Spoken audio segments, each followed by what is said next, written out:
வாழ்க வளமுடன்.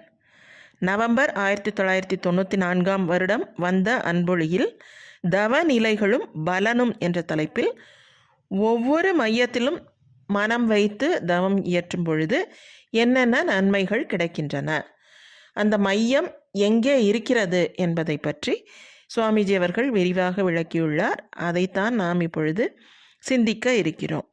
முதலாவது மூலாதாரம், செக்ஷுவல் கிளாண்ட் என்று சொல்லப்படக்கூடியது. இது ஸ்பைனல் கார்டு, அதாவது முதுகுத்தண்டின் அடிப்பகுதி. ஆசன வாய்க்கு ஓரங்குலம் மேலே உள்ள பால் வளர்ச்சி சுரப்பியை குறிக்கும். பஞ்சபூத தத்துவத்தில் மண்ணாகிய பிருத்விக்குரிய இடம். இந்த மூலாதாரத்தில் மனம் வைத்து தவம் இயற்றும் பொழுது நமக்கு கிடைக்கக்கூடிய பலன்கள் என்ன அப்படின்னா, பூகர்ப்ப ஆராய்ச்சி மற்றும் புதைபொருள் ஆராய்ச்சி பற்றிய அறிவு பெருகுகிறது. தவ சக்தி மிகுதியை உடல் சக்தியாக மாற்றுகிறது. நோய் எதிர்ப்பாற்றல் ஏற்படுகிறது. உடல் வலி, தலைவலி, காய்ச்சல், அஜீர்ணம், இரத்த அழுத்தம், மலச்சிக்கல் போன்ற நோய்கள் நீங்குகின்றன.